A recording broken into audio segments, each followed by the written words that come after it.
Bismillahirrahmanirrahim. Assalamualaikum warahmatullahi wabarakatuh. Alhamdulillahirabbil alamin wa bihi nasta'inu ala umuri dunya waddin. Wa ashhadu an la ilaha illallah wahdahu la syarika lah. Wa ashhadu anna Muhammadan abdullahi wa rasuluh.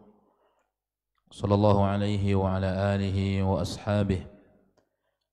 ومن سار على نهجه وتمسك بسنته إلى يوم الدين وسلم تسليما مزيدا. أما بعد، قال الله تبارك وتعالى في كتابه الكريم بعد أعوذ بالله من الشيطان الرجيم: يا أيها الذين آمنوا اتقوا الله حق تقاته ولا تموتن إلا وأنتم مسلمون. يا أيها الناس اتقوا ربكم الذي خلقكم من نفس واحدة وخلق منها زوجها وبث منهما رجالا كثيرا ونساء واتقوا الله الذي تساءلون به والأرحام إن الله كان عليكم رقيبا. يا أيها الذين آمنوا اتقوا الله وقولوا قولا سديدا يصلح لكم أعمالكم ويغفر لكم ذنوبكم ومن يطع الله ورسوله فقد فاز فوزا عظيما. فإن أصدق الحديث كتاب الله وخير الهدى هدى محمد صلى الله عليه وسلم وشر الأمور محدثاتها وكل محدثة بدعة وكل بدعة ضلالة وكل ضلالة في النار. أعاذنا الله من النار. أحبتي حفظكم الله جميعا. Kaum muslimin, kaum muslimat, hadirin hadirat yang dimuliakan oleh Allah Tabaraka wa Ta'ala. Bersyukur kita kepada Allah Subhanahu wa Ta'ala atas limpahan nikmat karunia yang sampai saat ini Allah masih memberikan kepada kita karunia-karunia-Nya. Dengan itu jualah ma'asyar muslimin kita bisa melakukan aktivitas di dalam hari-hari yang kita jalani. Kita berdoa kepada Allah Subhanahu wa Ta'ala, mudah-mudahan aktivitas yang kita jalani di dalam hari-hari kita selalu mendapatkan bimbingan dari Allah Tabaraka wa Ta'ala. Salawat dan salam tercurahkan untuk Rasulullah sallallahu alaihi wasallam, seorang rasul yang mesti kita ikuti, yang wajib kita jadikan suri tauladan. Orang-orang yang mengikuti Nabi sallallahu alaihi wasallam maka dia akan selamat. Adapun orang-orang yang menyimpang jalannya dari jalan Nabi sallallahu alaihi wasallam maka dia tidak akan selamat. Maka beruntunglah orang-orang yang selalu bisa hadir di dalam majalisul ilm, majalisut ta'lim, mengetahui apa yang telah ditempuh oleh Nabi sallallahu alaihi wasallam daripada jalan-jalan, baik jalan akidah, jalan ibadah, jalan akhlak, sehingga seseorang itu juga bisa menempuh jalan tersebut. Karena tidak mungkin seseorang bisa mengetahui jalannya Rasulullah sallallahu alaihi wasallam tanpa menuntut ilmu. Makanya menuntut ilmu adalah kewajiban, karena dengannya kita mengetahui jalannya Rasulullah sallallahu alaihi wasallam. Tercurahkan salawat dan salam untuk keluarga Nabi, seluruh para sahabatnya radhiyallahu anhum ajma'in wa man tabi'ahum bi ihsanin ila yaumiddin. Hadirin hadirat, kaum muslimin kaum muslimat, ahibati fillah, hafizakumullah jami'an. Sebenarnya yang mengisi kajian di malam hari ini Ustaz Samsul Rizal hafizahullah, tapi karena beliau berhalangan hadir, maka alhamdulillah kami memiliki kelapangan di malam hari ini untuk menggantikan beliau. Maka insyaallah kita akan membahas pembahasan yang insyaallah ringan-ringan saja, tetapi pembahasan tersebut adalah pembahasan yang sangat penting. Kita membaca satu bab yang dibawakan oleh Al-Imam Al-Mujaddid Syekh Muhammad bin Abdul Wahhab At-Tamimi rahimahullah di dalam kitabnya Kitabut Tauhid, yaitu tentang pembahasan riya. Salah satu perbuatan atau salah satu penyakit hati yang dibenci oleh Allah tabaraka wa taala, penyakit hati yang sangat dikhawatirkan oleh Nabi sallallahu alaihi wasallam hatta kepada para sahabatnya. Kalau kepada para sahabat dikhawatirkan penyakit riya tersebut oleh Nabi sallallahu alaihi wasallam, padahal para sahabat orang-orang yang sangat kuat keimanan mereka kepada Allah tabaraka wa taala, bagaimana generasi-generasi yang datang setelah para sahabat-sahabat Nabi sallallahu alaihi wa alihi wasallam. Ahibati fillah yang dimuliakan oleh Allah tabaraka wa taala, pembahasan tentang riya ini ma'asyarul muslimin, pembahasan yang sangat penting untuk diketahui oleh setiap muslim, oleh setiap muslimah. Kalau kita berbicara tentang syarat diterimanya sebuah amalan oleh Allah tabaraka wa taala, salat yang kita lakukan, puasa yang kita lakukan, begitu juga ibadah-ibadah yang lain yang kita lakukan, maka syaratnya ada 3 yang disebutkan oleh para ulama kita. Yang pertama adalah al-imanu billah.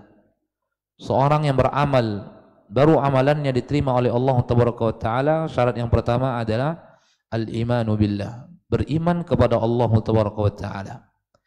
Artinya orang yang tidak beriman kepada Allah azza wa jal, maka amalannya dijadikan sebagai amalan yang sia-sia oleh Allah tabaraka wa taala. Tidak akan dijadikan pahala oleh Allah tabaraka wa taala yang akan diterima oleh pelakunya nanti di akhirat. Makanya Allah tabaraka wa taala mengatakan dalam surat Al-Kahfi, Allah mengatakan, "Wa qadimna ila ma 'amilu min 'amalin faja'alnahu haba'an manthura." Maka kata Allah tabaraka wa taala, "Wa qadimna ila ma 'amilu min 'amalin." Maka kami datangkan perbuatan-perbuatan yang telah mereka amalkan. Orang-orang yang tidak beriman kepada Allah tabaraka wa taala, mereka beramal, di antara mereka berbuat baik, di antara mereka bersedekah, di antara mereka membantu orang lain. Maka Allah mengatakan, wa qadimna ila ma 'amilu min amal. Kami datangkan amalan-amalan yang mereka lakukan di muka bumi, faja'alnahu haba'an manthura. Maka kami jadikan amalan-amalan tersebut bagaikan debu-debu yang berterbangan, kata Allah taala.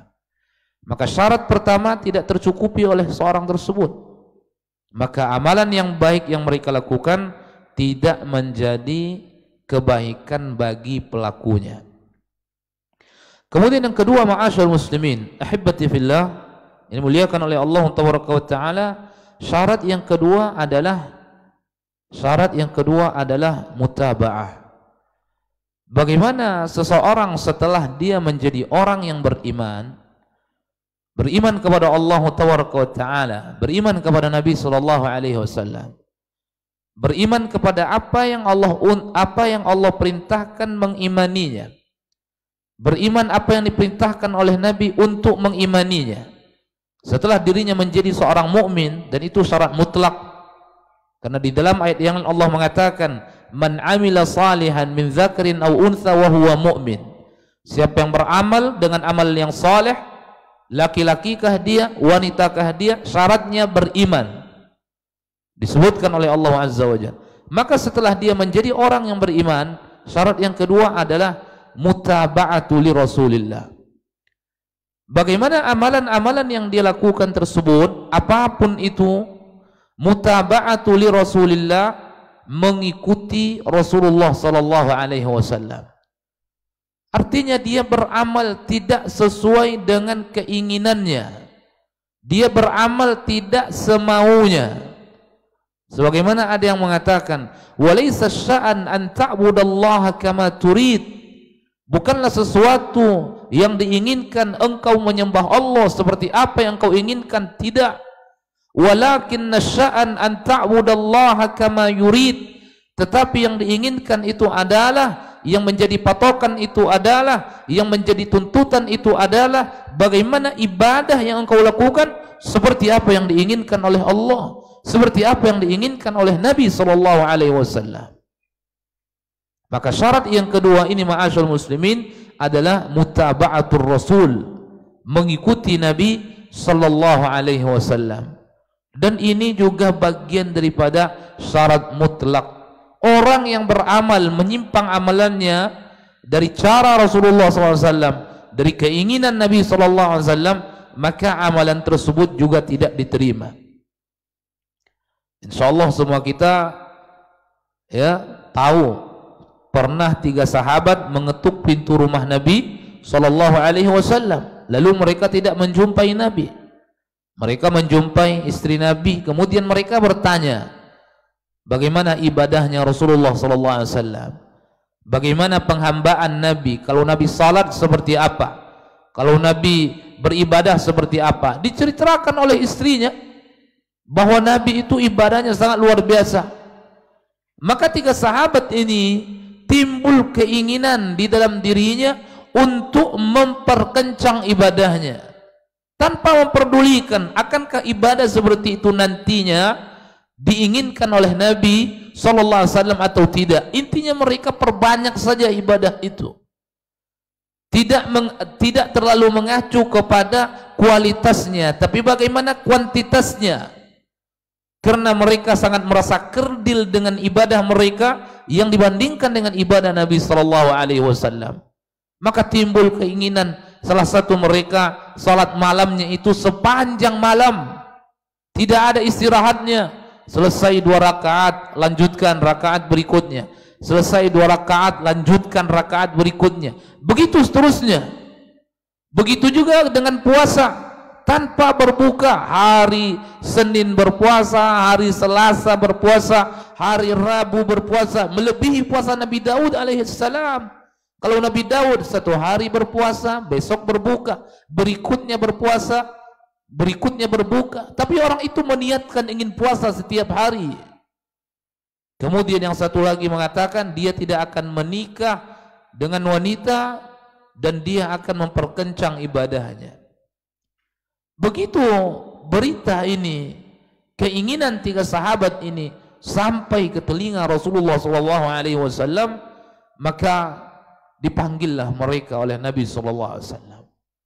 Lalu Nabi mengatakan, antumul ladzina qultum kadza wa kadza. Kamukah yang mengatakan, kaliankah yang mengatakan ucapan ini dan itu, kata Nabi SAW. Iya ya Rasulullah. Maka diingkari oleh Nabi apa yang akan mereka lakukan itu. Kenapa demikian? Karena tidak sesuai dengan apa yang diinginkan oleh Nabi, tidak sesuai dengan apa yang diinginkan oleh Allah Taala. Kembali kita kepada ucapan tadi, walaysa sya'an an ta'budallaha kama turid. Bukan sesuatu yang dituntut itu kita beribadah semau kita, tetapi yang diminta itu bagaimana ibadah yang kita lakukan sesuai dengan apa yang Allah inginkan, sesuai dengan apa yang diinginkan oleh Nabi SAW. Disebut namanya dengan mutaba'ah, mengikuti Nabi. Dalam perkara salat, Nabi mengatakan, sallu kama ra'aitumuni usalli. Ketika Nabi berhaji, ketika Nabi berumrah, Nabi mengatakan, litakhudhu anni manasikakum. Ambillah bagaimana kalian melakukan manasik, bagaimana kalian melakukan cara melakukan ibadah haji kalian, bagaimana kalian melakukan cara ibadah umrah kalian dariku, kata Nabi SAW. Begitu juga ibadah-ibadah yang lain. Maka hal itu disebut dengan mutaba'ah. Sehingga Nabi SAW mengatakan, man ahdatha fi amrina hadza ma laysa minhu fahuwa raddun. Siapa yang mengarang-ngarang, membuat sesuatu yang baru di dalam agama kami, di dalam urusan kami, yang tidak ada terdapat keterangannya di dalam agama kami, di dalam urusan kami, kata Nabi, maka amalan itu ditolak, kata Nabi SAW. Di dalam hadis yang lain, man amila amalan laisa alaihi amruna fahuwa raddun. Yang beramal dengan amalan yang tidak terdapat amalan itu acuannya dari agama kami, kata Nabi SAW, maka amalan itu tertolak, kata Nabi SAW. Maka yang kedua, wujubul mutaba'ah, wajibnya mengikuti Nabi SAW. Kemudian yang ketiga, ma'asyul muslimin, ini pembahasan kita. Yang ketiga adalah bagaimana amalan yang dilakukan oleh seorang yang sudah beriman tadi, beriman kepada Allah, beriman kepada Nabi, beriman kepada apa yang Allah perintahkan untuk mengimaninya, beriman kepada apa yang diperintahkan oleh Nabi untuk mengimaninya, kemudian dia lakukan sesuai dengan apa yang diinginkan oleh Rasulullah SAW, maka berikutnya adalah ikhlasun niyyah. Bagaimana amalan itu dilakukan dengan ikhlas. Ikhlas itu ialah tidak ada yang dia inginkan dari amalan yang dia lakukan kecuali menginginkan wajah Allah Taala, kecuali menginginkan keridhaan Allah Taala, kecuali ingin menggapai apa yang dijanjikan oleh Allah Taala. Tidak ada yang diinginkan kecuali itu saja, maka itu disebut dengan ikhlas. Ahibati fillah yang dimuliakan oleh Allah Taala. Kemudian kalau kita berbicara tentang kesyirikan, maka syirik itu terbagi kepada dua. Syirik itu terbagi kepada dua. Yang pertama disebut dengan akbar, syirik besar. Yang kedua disebut dengan asghar, syirik kecil. Kalau kita berbicara tentang syirkun asghar, namanya syirik kecil, tetapi jangan dipahami dosanya kecil. Jadi bukan dosanya kecil, itu nama syiriknya. Karena ketika disebut pembagian syirik itu ada yang asghar, ada yang akbar, maka jangan melihat kepada kalimat asghar seakan-akan itu dosanya, tetapi itu bentuk daripada jenisnya. Ada yang akbar, ada yang asghar. Adapun dosanya kedua-duanya besar.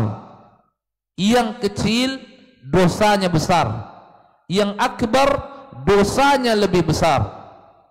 Jadi yang mesti kita pahami, kalimat asghar itu dinamakan asghar bukan karena dosanya kecil, dinamakan asghar karena dia tidak seperti akbar. Perbedaan antara akbar dengan asghar adalah akbar ketika dilakukan oleh seorang muslim, nasallallahu salamatal afiyah, maka seseorang tadi terjerumus ke dalam kekufuran kepada Allah tabaraka wa taala. Kalau dia mati dalam keadaan syirkun akbar, dia mati dalam keadaan syirik besar, maka dosa-dosanya tidak akan diampuni oleh Allah tabaraka wa taala. Sementara asghar, di sini letak perbedaannya, bukan yang kecil dosanya, tapi jenisnya, jenis yang kecil adalah dosanya dosa besar, tetapi tidak sampai menjerumuskan pelakunya ke dalam kekufuran kepada Allah tabaraka wa ta'ala.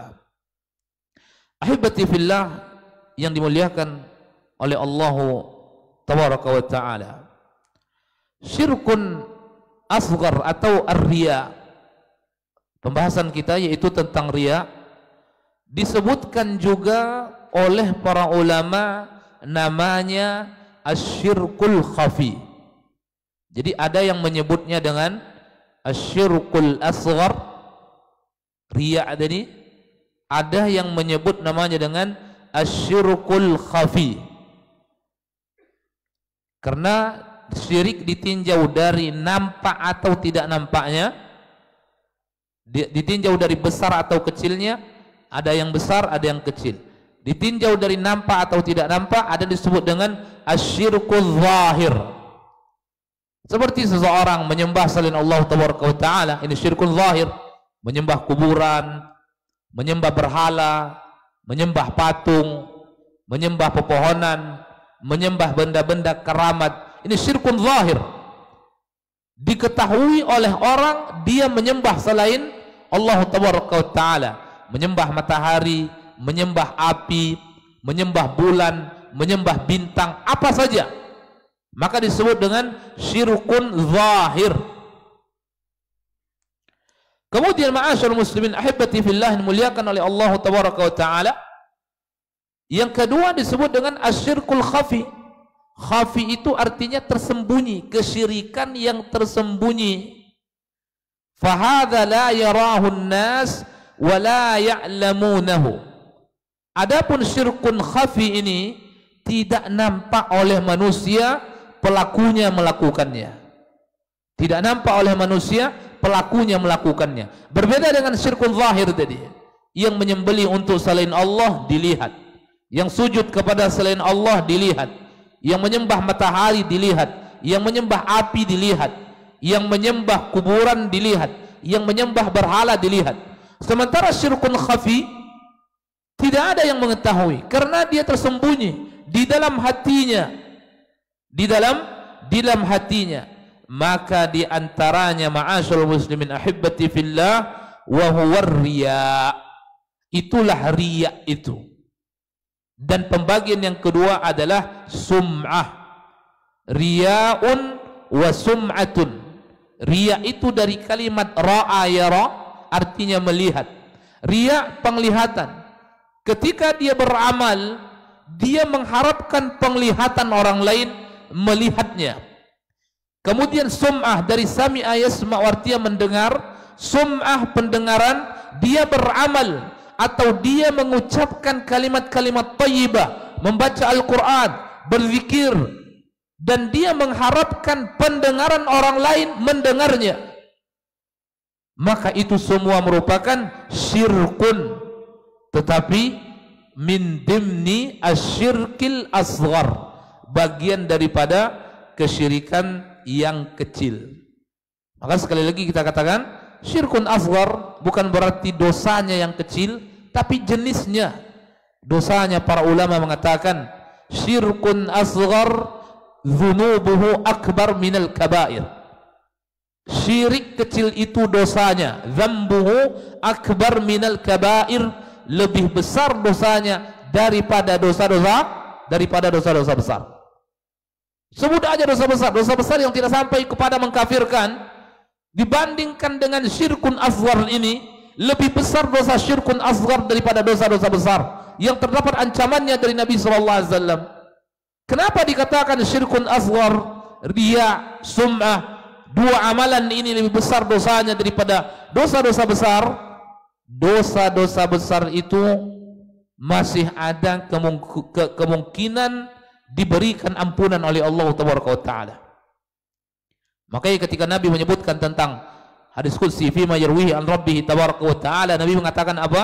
Allah mengatakan, qala Allah Taala, kata Nabi, salah satu yang Allah katakan, ya bani Adam, kata Allah, wahai anak Adam, law ataitani bi qurabil ardi khataya, kalau kamu nanti pada hari kiamat datang kepadaku, menemuiku dengan membawa dosa sebesar bumi, bi qurabil ardi khataya, thumma laqitani la tusyrik bi syai'a, tapi begitu engkau datang kepadaku membawa dosa yang sebesar bumi itu, tidak ada dosa syirik di dalamnya, tidak ada dosa syirik di dalamnya, akbar asghar, tidak ada dosa syirik di dalamnya, la ataituka bi qurabiha maghfirah, maka aku akan datang kepadamu wahai anak Adam membawa sebesar itu juga ampunan untukmu, kata Allah Taala.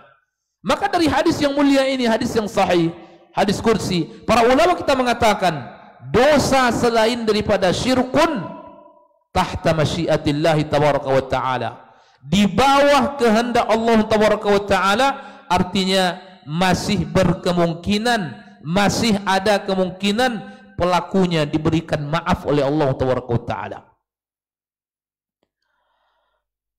Ketika sebagian dari kalangan ahli ilmu berkisah tentang seorang pemimpin yang terkenal sangat zalim, namanya Hajjaj ibn Yusuf al-Thaqafi, yang diberi gelar dengan Saffah. Saffah itu artinya orang yang haus darah. Diberi gelar dengan Saffah, haus darah rakyat. Kerjanya menumpahkan darah rakyat, kerjanya memenggal rakyatnya, ratusan ribu nyawa rakyat melayang di tangannya. Seorang gubernur yang ada di Irak ketika itu, Hajjaj ibn Yusuf al-Thaqafi, yang telah membunuh ratusan ribu nyawa, ada yang mengatakan 250.000, ada yang mengatakan 500.000 melayang di tangannya, nyawa rakyatnya. Ketika dia ingin wafat, Hajjaj ibn Yusuf mengatakan, Hajjaj ibn Yusuf Al-Thaqafi mengatakan, ya Allah, qala an-nas la yaghfirullah li Hajjaj. Ya Allah, manusia-manusia telah berkata, rakyatku telah berkata, masyarakatku telah berkata, la yaghfirullah li Hajjaj. Allah tidak akan memberikan ampunan kepada Hajjaj. Ini dia ucapkan sebelum dia mati. Dia mengetahui bagaimana sumpah serapah sebagian rakyatnya untuk dia, mendoakan keburukan, sehingga dia ucapkan, rakyatku mengatakan, ya Allah, la yaghfirullah li Hajjaj. Allah tidak akan mengampuni Hajjaj karena saking banyaknya perbuatan dosa yang dia lakukan kepada rakyatnya, kezaliman yang begitu tertebar, haus terhadap darah rakyatnya, sehingga ada masyarakat mengatakan, la yaghfirullah li Hajjaj. Hajjaj tidak akan diberikan ampunan oleh Allah Taala. Kemudian setelah itu, Hajjaj mengatakan, setelah dia mengatakan la yaghfirullah li Hajjaj, Allah tidak memberikan ampunan kepada Hajjaj, kemudian Hajjaj mengatakan, ya Allah, berikan ampunanmu kepadaku. Manusia mengatakan, engkau tidak akan memberikan maaf kepadaku. Dikarenakan Allah Taala Maha Pemaaf, maka Hajjaj mengatakan, Maha Pengampun, maka Hajjaj mengatakan, kalau begitu ya Allah, berikan ampunan kepadaku, berikan ampunanmu kepadamu. Artinya dia ingin menerangkan bahwa ucapan masyarakatnya itu tidak mutlak begitu. Ketika masyarakat mengatakan Allah tidak memberikan ampunan kepada Hajjaj, kemudian Hajjaj mengatakan, ya Allah, berikan ampunanmu kepadaku, berharap dia sebelum dia mati akan ampunan Allah Taala. Berkata sebagian atau berkomentar sebagian para ulama, apa kata mereka? Qad yakun yaghfirullah, bisa jadi Allah Taala memberikan ampunan kepada Hajjaj. Kenapa demikian? Sampai ratusan ribu nyawa melayang di tangannya, sampai para ulama mengatakan qad yaghfirullahu lahu, bisa jadi Allah berikan ampunan kepadanya. Kenapa? Karena dosa yang dia lakukan, dosa-dosa yang tidak sampai bisa mengkafirkan, tidak bisa mengeluarkan dia dari agama, walaupun besar dosanya. Sampai seperti itu, ma'asyarul muslimin. Itu dosa membunuh. Dalam satu nyawa orang yang beriman saja, itu dengan 5 ancaman Allah ancam di dalam Al-Quran. Wa may yaqtul mu'mina muta'ammidan fajazauhu jahannam khalidan fiha ghadiballahu alaihi wa la'anahu wa 'adda lahu 'adzaban 'azima. 5 ancaman Allah mengancam pelaku pembunuhan yang membunuh seorang mukmin yang beriman kepada Allah, diancam dengan 5 ancaman di dalam satu ayat oleh Allah Taala. Tetapi dosa itu pun ada kemungkinan diampuni oleh Allah Taala, seperti kisah Hajjaj tadi. Ketika manusia mengatakan Allah tidak akan memberikan ampunan kepada Hajjaj, ya Allah, berikan ampunan kepada Hajjaj. Menunjukkan engkau itu maha pemberi pengampunan, bukan seperti yang dikatakan oleh masyarakat, oleh rakyatku. Maka sebagian para ulama mengatakan qad yaghfirullahu lahu, bisa jadi Allah memberikan ampunan kepada Hajjaj tersebut. Adapun dosa syirkun asghar imma ta'alai, maka dosa itu tidak akan diampuni oleh Allah Taala. Dosa selain itu bisa Allah ampuni apapun, tetapi ketika dosa itu tidak akan diampuni oleh Allah Taala. Maka para ulama mengatakan walaupun disebut dengan asghar, tetapi dosanya lebih besar daripada kabairudz dzunub. Hadirin hadirat, kaum muslimin kaum muslimat yang dimuliakan oleh Allah Taala. Riya ini, ma'asyarul muslimin, terbagi kepada 2. Kalau ingin pembagian yang lebih luas lagi secara umum, maka dia terbagi kepada 2. Yang pertama, ya, bisa jadi riya itu takunu syirkan akbar. Tapi biasa dalam kalimat-kalimat riya, dalam ucapan-ucapan sehari, bukan ini yang dimaksud. Tapi kalau kita ingin membaca lagi, maka bisa jadi riya tersebut masuk ke dalam syirkun akbar. Lakin akan tetapi hal ini tidak akan mungkin terjadi pada diri seorang mukmin. Ini terjadi pada diri seorang munafik. Makanya dalam ucapan-ucapan sehari kita sebut riya syirkun asghar, dan itu Nabi menyebutkan karena Nabi mengatakan mengkhawatirkan umatnya, maksudnya umat Islam, karena riya dari sisi syirkun akbar qad la yasdur an mu'min, itu tidak akan tergambar di dalam diri seorang mukmin. Yang namanya mukmin tentu bukan kafir. Yang namanya mukmin tentu bukan dia menyembah selain daripada Allah Taala. Tetapi riya yang dia merupakan bagian daripada syirkun akbar, yasdur anil munafiqin, itu bisa terjadi dari orang-orang munafik. Berkata Syekh Shalih Fauzan ketika beliau menyebutkan pembagian ini di dalam kitab Tauhid, Syekh Muhammad bin Abdul Wahhab At-Tamimi rahimahullah, ketika beliau menyebutkan riya yang syirkun akbar tadi, beliau mengatakan wa hadza la yasdur min mu'min. Ini tidak akan mungkin terjadi di dalam jiwa seorang mukmin. Kalau terjadi, maka dia akan berubah status, enggak mukmin lagi dia. Kalau terjadi, asalkan dia mukmin, riyanya tidak akan syirkun akbar.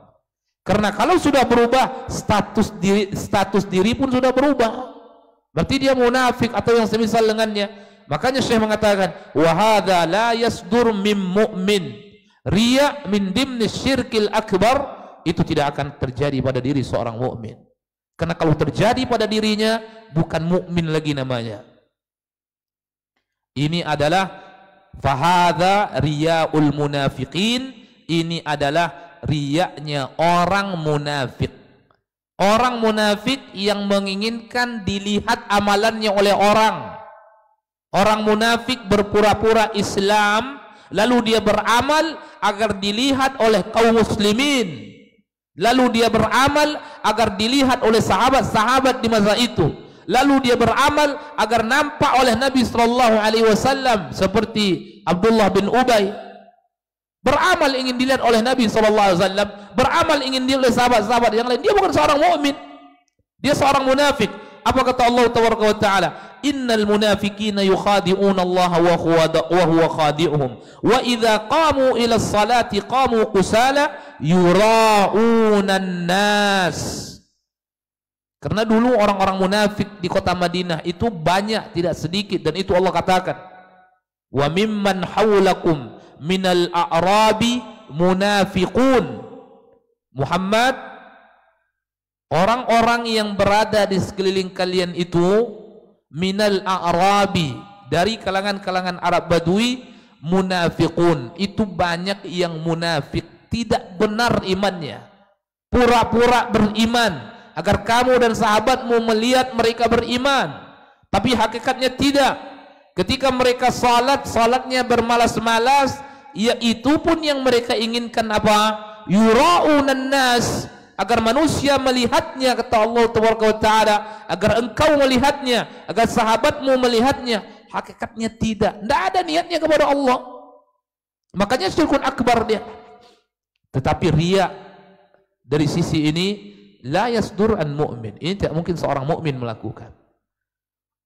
Kemudian yang kedua, inilah yang biasa terucap dalam lisan-lisan kita, kalimat-kalimat riya atau kalimat-kalimat sum'ah ini, qad yasdur min mu'min, bisa terjadi di dalam diri seorang mukmin. Bahkan Nabi SAW pun mengkhawatirkannya. Wa yakunu fi ba'dil a'mal, terjadi pada sebagian amalan, ayyakunal amal fihi qasdun lillah wa fihi qasdun li ghairillah.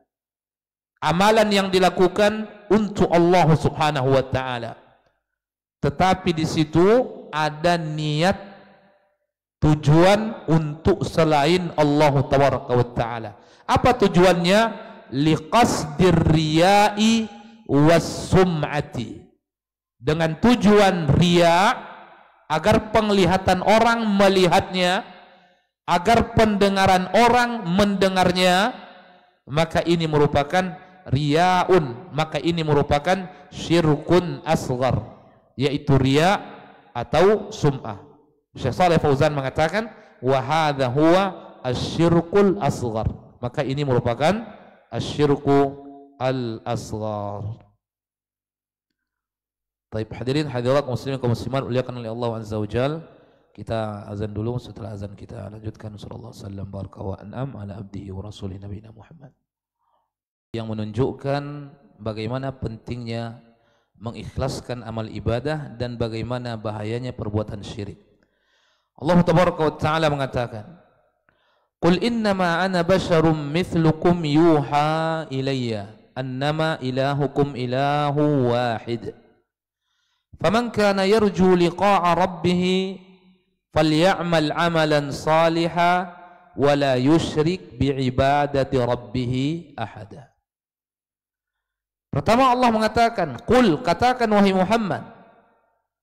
Khitab di dalam ayat ini tertuju kepada Nabi sallallahu alaihi wasallam. "Qul," katakan olehmu wahai Muhammad, "Innama ana basyarum mithlukum." Saya adalah seorang manusia seperti kalian. Kau katakan kepada mereka bahwa engkau ini adalah basyarum, manusia seperti mereka-mereka. Katakan seperti kalian. Maksudnya hukum-hukum, tabiat-tabiat yang dia merupakan sudah bersifat jibilli bagi seorang manusia, itu berlaku pada Nabi sallallahu alaihi wasallam. Ini juga bentuk bantahan apa? Mereka-mereka yang hulu terhadap Nabi sallallahu alaihi wasallam dan mengatasnamakan perbuatannya adalah cinta kepada Nabi sallallahu alaihi wasallam. Ya, sampai memberikan atau sampai menyifati Nabi sallallahu alaihi wasallam, mensifati Nabi sallallahu alaihi wasallam dengan sifat ketuhanan.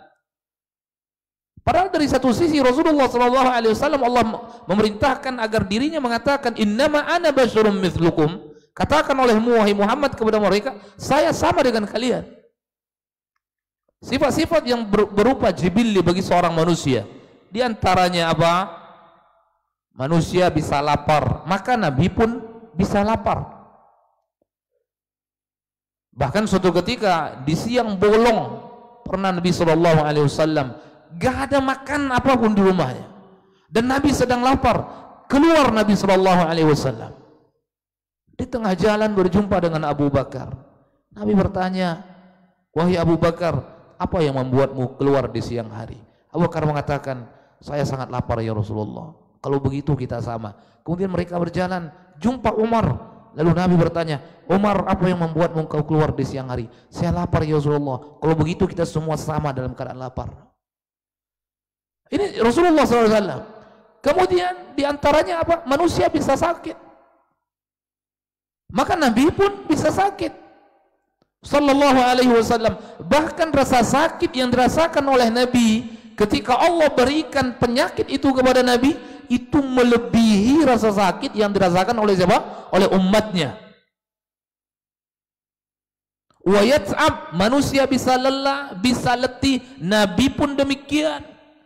Begitu hukum-hukum manusia yang berlaku pada manusia yang lain yang merupakan sifat jibilli, maka berlaku bagi Nabi SAW. Innama ana basyarum mithlukum. Jadi ini bantahan untuk apa? Untuk orang-orang yang hulu kepada Rasulullah SAW, mengangkat Nabi kepada derajat ketuhanan. Ini bukan sekedar syirkun asghar, tetapi syirkun akbar. Ini syirik besar.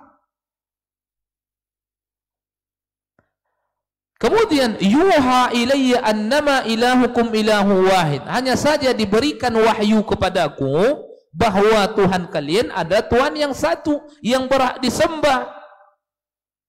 Kemudian Allah mengatakan, "Faman kana yarju liqa'a rabbih," siapa di antara kalian yang berharap bertemu dengan Rabbnya, "falyamal amalan salihan," silahkan kalian beramal dengan amal yang saleh, "wala yusyrik bi ibadati rabbih ahada." Ini dia riya di antaranya. Jangan kalian melakukan kesyirikan di dalam ibadah kalian kepada Rabb kalian terhadap sesuatu apapun. Maksudnya riya, maksudnya sum'ah, tidak mengikhlaskan ibadah itu kepada Allah Taala. Maka dalil ini ma'asyar muslimin ahibati fillah, dalil yang sangat jelas sekali bagaimana Allah Taala menyampaikan kepada Nabi SAW agar Nabi menyampaikan kepada umatnya. Maka salah satunya bagaimana pentingnya mengikhlaskan amal ibadah kepada Allah Taala. Kemudian dalam hadis qudsi Allah mengatakan, ini derajat hadisnya marfu' dari Abi Hurairah, qala Allah Ta'ala, Allah mengatakan, ana aghna syuraka anis syirki, kata Allah Azza wa Jalla, saya tidak butuh kepada sekutu di dalam kesyirikan kalian itu. Ini Allah berkata kepada mereka-mereka yang masih terdapat di dalam dirinya riya, yang masih terdapat di dalam dirinya sum'ah, beribadah kepada Allah tetapi ingin dilihat oleh orang, ingin dipuji oleh orang, ingin didengar oleh orang. Maka Allah mengatakan, ana aghna syuraka, saya tidak butuh kepada sekutu-sekutu itu. Kata Allah Azza wa Jalla, man amila amalan, siapa yang beramal satu amalan, asyraka ma'iya fihi ghairi, di dalam amalan itu dia mengikut sertakan bersamaku selainku, kata Allah Taala, taraktuhu wa syirkah, aku tinggalkan dia dan aku tinggalkan sekutunya itu, kata Allah Taala. Tak Allah terima, karena Allah itu mau hanya dirinya, la syarikalah, tidak ada sekutu bagi Allah Taala. Sampai-sampai disebutkan dalam sebuah hadis, ma'asyar muslimin, nanti di akhirat Allah berkata kepada murai, Allah berkata kepada pelaku-pelaku riya, berkata kepada pelaku-pelaku sum'ah, Allah mengatakan, izhabu ilal ladzina turaun, pergi kalian kepada orang-orang yang kalian perlihatkan amalan kalian itu. Pergi kalian kepada orang-orang yang kalian banggakan amalan kalian itu. Pergi kalian kepada orang-orang yang kalian ingin didengar amalan kalian oleh mereka-mereka itu. Apakah setelah seseorang itu menemui orang itu bisa memberikan sesuatu kepada mereka? Memberikan perlindungan, memberikan penjagaan, memperbanyak pahala mereka? Kalla, mereka pun menginginkan pahala, mereka pun menginginkan kebaikan. Maka ini ancaman yang begitu keras, ma'asyarul muslimin. Mari kita perhatikan kaum salaf di dalam beramal itu, kanu yatakhaffawna fi a'malihimus salihah. Petunjuk yang datang dari kaum salaf itu, ma'asyarul muslimin, bagaimana mereka berupaya, berusaha semaksimalnya selagi bisa disembunyikan amalan itu, disembunyikan. Sebagian orang di masa kita, ma'asyarul muslimin, nasallallahu alaihi wasallam, semoga Allah menjauhkan kita darinya, selagi bisa diperlihatkan, diperlihatkan. Dengan berbagai macam sudah teknologi, alat-alat canggih yang bisa mengabadikan perbuatan, yang bisa mendokumentasikan perbuatan. Apa kira-kira yang masih bisa diperlihatkan kepada orang? Maka diperlihatkan. Ini bukan petunjuk kaum salaf, ma'asyarul muslimin. Imam Ali bin Abi Thalib disebutkan dalam sebagian nukilan, dalam sebagian asar, ma'asyarul muslimin, di hari kematian Imam Ali bin Abi Thalib tidak kurang dari 100 rumah orang-orang fakir mengadukan kehilangan bantuan. Mengadukan kehilangan bantuan, tidak kurang 100 rumah di hari kematiannya, yang selama ini mereka mendapatkan bantuan dan mereka tidak tahu siapa yang memberikan itu bantuan. Begitu mereka keluar dari rumah di pagi hari, mereka mendapatkan ada makanan di depan rumah mereka, ada makanan pokok, ada gandum, ada ini itu, dan mereka ambil. Karena kalau mereka mendapatkan di depan rumah mereka, berarti orang berniat memberikan kepada mereka. Mereka tidak tahu siapa yang meletakkan itu. Di hari kematian Imam Ali itu tidak kurang dari 100 rumah orang fakir mengadukan, menyampaikan mereka tidak mendapatkan bantuan lagi. Ternyata apa? Disebutkan begitu sahabat-sahabat memandikan Ali radhiyallahu anhu, baru mereka ingat ternyata di pundaknya ada warna hitam. Bekas seseorang itu mengangkat sesuatu yang berat, dan itu sudah dilakukan cukup sangat lama sekali. Jadi kalau seseorang mengangkat benda-benda yang berat dan itu dia lakukan terus-menerus, ada sebuah athar, ada sebuah jejak di sini, dan itu mereka saksikan ketika memandikan Ali radhiyallahu anhu. Maka disimpulkan berarti Ali yang memberikan mereka apa? Yang memberikan mereka bantuan setiap malam. Dia angkat dengan pundaknya, dia letakkan di rumah mereka ini tanpa mengetahui, dan tidak ada yang mengetahui kecuali setelah dia wafat. Ini petunjuk yang datang dari mereka, karena perkara hati ini bukan perkara yang ringan. Imam Sufyan Ats-Tsauri, seorang tabi'in, dia mengatakan apa? Wallahi ma jahadtu nafsi, aku tidak pernah memperjuangkan sesuatu di dalam diriku yang lebih keras daripada memperjuangkan perkara hati, kata Imam Sufyan Ats-Tsauri, ulama besar. Sampai dia berbicara seperti itu, tidak ada sesuatu yang lebih kuat aku pertahankan, aku perjuangkan daripada perkara hati itu. Karena hati kita itu terbolak-balik. Kalau kita memperlihatkan amalan-amalan kita kepada orang, memperagakan amalan-amalan kita kepada orang, apalagi tidak ada kepentingannya ketika itu, tidak ada butuhnya ketika itu, begitu pujian itu masuk, subhanallahil azim, terkadang kita tergiur, terlena oleh pujian-pujian itu. Ada juga ulama salaf, dan ini dinukil juga oleh Imam Muhammad bin Abdul Wahhab At-Tamimi di awal-awal kitab beliau, ketika di antara para tulabul ilm, penuntut ilmu di masa dahulu, mereka berkumpul-kumpul, tiba-tiba ada salah seorang di antara mereka berkata, man ra'a minkum al-qawqab alladhi inqadda al-bariha. Ada di antara mereka berkata, siapa di antara kalian tadi malam melihat bintang yang jatuh? Kata seorang di antara mereka ketika itu. Tiba-tiba dengan spontan salah seorang sahabatnya berkata, ana. Begitu dia mengatakan ana, dengan spontan juga dia mengatakan, walakinni lam akun fi salatin. Dia mengatakan, saya melihat bintang tadi malam jatuh, tapi saya bangun tadi malam melihat bintang jatuh bukan karena saya melakukan sholat. Langsung dia ucapkan seperti itu. Dia khawatir, andaikan amalan itu ternyata dia tidak lakukan, kemudian ada prasangka-prasangka dari temannya, berprasangka rajinnya orang ini sholat malam, qiyamul lail, itu bisa hanyut niatnya ketika itu, bisa terlena dia. Maka sebelum pujian itu keluar, langsung dia cut, langsung dia katakan, walakinni lam akun fi salatin, tapi tadi malam saya bangun dan saya melihat bintang jatuh bukan karena saya melakukan salat, tapi tadi malam itu saya disengat oleh kalajengking dan saya meruqyah diri saya.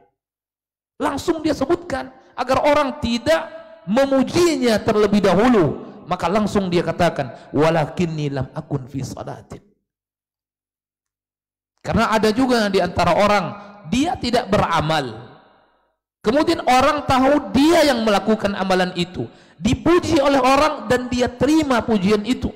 Allah mengatakan, wala tahsabannahum bimafazatin minal azab. Orang yang seperti itu, jangan kamu sekali-kali mengira mereka akan bebas dari azab, kata Allah tabaraka wa taala. Orang-orang yang dipuji terhadap satu amalan, dia tidak melakukan amalan itu, tapi dia gembira dengan pujian itu. Wala tahsabannahum bimafazatin minal azab. Jangan kamu kira mereka akan bebas dari azab, kata Allah tabaraka wa taala. Jangankan yang seperti itu, yang melakukan amalan dipuji dan dia terlena dalam pujian itu, diancam. Bagaimana kiranya kalau dia kalau bukan dia yang melakukan itu amalan? Maka lebih dahsyat lagi, ma'asyiral muslimin. Maka Allah tidak butuh kepada sekutu-sekutu. Allah maunya hanya dirinya. Makanya Allah mengatakan, la syarika lahu. Tidak ada sekutu bagi Allah. Qul inna salati wa nusuki wa mahyaya wa mamati lillahi rabbil alamin la syarikalah. Muhammad, engkau katakan, sesungguhnya salatku, sesungguhnya penyembelihanku, sesungguhnya kehidupanku, sesungguhnya kematianku, semuanya milik Allah, tidak ada sekutu bagi Allah subhanahu wa ta'ala. Kemudian dari Abu Sa'id, derajatnya juga marfu', ala ukhbirukum bima huwa akhwafu indi minal masihid dajjal. Nabi berkata, maukah kalian aku beritahukan kepada kalian sesuatu yang lebih aku takutkan daripada fitnah Dajjal. Kita tahu bagaimana fitnah Dajjal ini fitnah yang besar.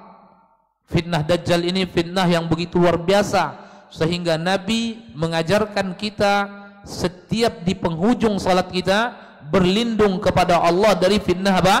Masih Dajjal ini.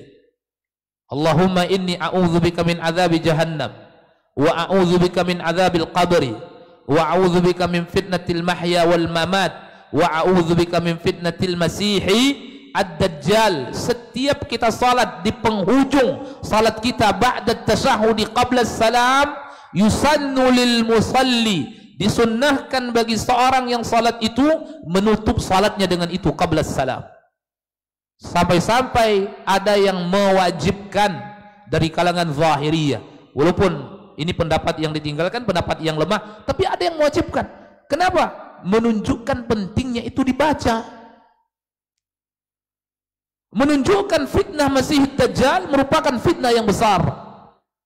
Tetapi fitnah riya, fitnah sum'ah, fitnah syirkun asghar atau asyirkul khafi lebih ditakutkan oleh Nabi daripada fitnah Masihud Dajjal itu. Apa kata Nabi? Ana ukhbirukum bima huwa akhwafu indi minal Masihid Dajjal. Maukah kalian aku beritahukan kepada kalian fitnah yang lebih aku khawatirkan daripada fitnah Masihid Dajjal? Lalu sahabat mengatakan, bala ya Rasulullah. Nabi mengatakan, asyirkul khafi, syirik yang tersembunyi. Seperti apa? Diterangkan oleh Nabi, yaqumur rajul, seseorang berdiri melakukan salat, fayuzayyinu salatah, dia mulai memperindah salatnya, menghiasi salatnya depan orang. Begitu salat di rumah, tidak ada berusaha mengkhusyukkan salatnya, memperindah salatnya. Salat mungkin tidak sempurna bacaan-bacaannya, belum selesai rukuk dia sudah i'tidal, belum selesai i'tidal dia sudah sujud, belum selesai sujud dia sudah duduk di antara dua sujud. Tetapi begitu dia di hadapan manusia, fayuzayyinu salatah, dia perindahlah salatnya, lima yara min nadari rajulun ilaih, ketika dia mulai mengetahui orang lain melihat amalannya tersebut. Ini syirkul khafi ma'asyarul muslimin, atau disebut dengan riya, sesuatu yang sangat dibenci oleh Allah Tabaraka wa Ta'ala, dibenci oleh Nabi sallallahu alaihi wasallam. Baik, sebagai penutup, ahibati fillah, muliakan oleh Allah Azza wa Jalla, keadaan riya ada tiga. Keadaan riya ada tiga, dan masing-masing ada hukumnya. Yang pertama adalah in kana maqsudan fil amali min awwalihi wastamarra ma'ahu ila akhirih fa inna hadza amalun mardudun. Kalau riya tadi syirkun asghar tadi, itu yang diinginkan dalam amalan yang dia lakukan dari awal sampai akhir, dari awal sampai akhir, maka amalan itu tertolak. Salatnya untuk Allah, tetapi dia salat untuk Allah itu agar orang melihatnya. Ya, salatnya kepada Allah, lillahi rabbil alamin. Tapi di samping itu dia ingin dilihat oleh orang dari awal sampai akhir, dan dia tidak membantah sesuatu keinginan yang buruk tersebut, maka hadzal amal mardud, ini amalan tertolak, tidak tercukupi syarat diterimanya amalan, yaitu ikhlasun niyyah lillahi tabaraka wa ta'ala. Ini yang pertama. Kemudian yang kedua, al-halatu tsaniyah fir riya ay yakuna aslul amal lillah thumma yatra alaihi riya. Ay yakuna al-aslul amal, amalannya lillah di awalnya. Gak ada ingin riak sedikit pun. Dia salat, tidak ada dia mengingat orang melihatnya. Dia baca Al-Quran, tidak ada ingin didengar oleh orang, ingin dipuji oleh orang. Tidak ada. Lillahi Rabbil Alamin. Thumma yatra alaihi riya. Di tengah jalan terbetik dalam hatinya ingin dilihat. Ya, bisa jadi di awalnya belum ada orang, dia masuk ke masjid sendiri dia, jadi nggak ada ingat amalannya ingin dilihat, tidak ada. Kemudian dia salat, dia berwudu, dia masuk ke dalam masjid, kemudian dia salat. Begitu sudah 1 rakaat, masuk orang yang masuk itu dia kenal pula. Bisa jadi orang itu mengucapkan salam, dia tanda suara orang itu, dia kenal. Mulai dia memperindah salatnya ketika itu. Di tengah jalan yatra alaihi riya, di tengah jalan masuk riyanya. Kalau tadi dari awal, kalau ini di tengah jalan masuk riyanya. Fahadha intaba minhu sahibuhu fil hali wa dafa'ahu wa akhlasal amal lillah fa innahu la yadurru sahibuhu qawlan wahidan lianna aslal amal lillahi wa tara ar-riya thumma dafa'ahu wa akhlasal amal lillah wa ada ilal ikhlas fahadha la yadur. Maka apabila orang yang di tengah jalan tadi masuk ke dalamnya riya, bertaubat dia seketika. Begitu mulai hanyut dia dan dia mengindahkan salatnya, ingat dia ini riya, maka di dalam hatinya yastaghfir, dia beristighfar. Dan dia lawan niatnya itu. Yang awalnya niatnya riya, sudah mulai riya, maka dia lawan itu. Kalau dia berusaha dafa'ahu, kalau dia berusaha melawannya, la yadurru, maka itu tidak memudaratkan dirinya. Amaluhu makbulun, maka amalannya diterima oleh Allah Taala. Ini yang kedua. Kemudian terakhir, yang ketiga, ma'asyarul muslimin, ayyatra'a fi athna'il amal wa yastamir ma'ahu fahadha mawdi'u khilaf baina ahli ilmi. Minhum man qala innahu yuhbatul amal kan naw'il awwal wa minhum man qala innahu yuthabu ala qadri niyyatihi lillahi fi hadzal amal. Dzakara hadha at-tafsil al-Hafidz Ibn Rajab fi Syarh al-Arba'in. Yang ketiga adalah amalan di awalnya ikhlas lillahi ta'ala, tapi di pertengahannya masuklah riya tadi, wa yastamirru ma'ahu, kemudian berkelanjutan sampai selesai, dan dia tidak menghalangi niatnya tadi, dia tidak melawan niatnya tadi. Apa hukum yang ketiga ini? Ini terjadi perbedaan pendapat dari kalangan para ulama. Sebagian para ulama mengatakan semuanya tertolak, dari awal sampai akhir tertolak. Jadi yang ikhlas di awal itu tidak diterima juga. Kenapa? Karena amalannya bersambung. Misalnya di 2 rakaat pertama ikhlas, begitu rakaat 3 ke 4 tidak ikhlas. Ini contohnya, tidak ikhlas. Dan ketidakikhlasnya dia itu bersambung sampai selesai. Apa hukum amalan itu? Apakah amalan itu tertolak semuanya ke-4 rakaatnya atau 2 rakaat terakhir itu saja? Pendapat yang pertama mengatakan tertolak semuanya. Pendapat yang kedua mengatakan innahu yuthabu ala qadri niyyatihi. Dia diberi pahala sesuai dengan niatnya. Artinya kalau ada sebagiannya ikhlas, sebagiannya tidak ikhlas, maka yang tertolak yang tidak ikhlas, sementara yang ikhlas tetap diberikan pahala oleh Allah Taala. Walakin ma'asyarul muslimin, yang dikhawatirkan adalah andaikan amalannya memang tidak diterima. Dan menurut sebagian para ulama, wa hadha huwal aqrab. Kenapa? Karena tidak ada berusaha dia menolaknya seperti yang kedua tadi. Kalau seperti yang kedua tadi dia menolaknya, maka la yadurru, walaupun niat itu tetap ada, tapi dia membantahnya, dia tidak ridha.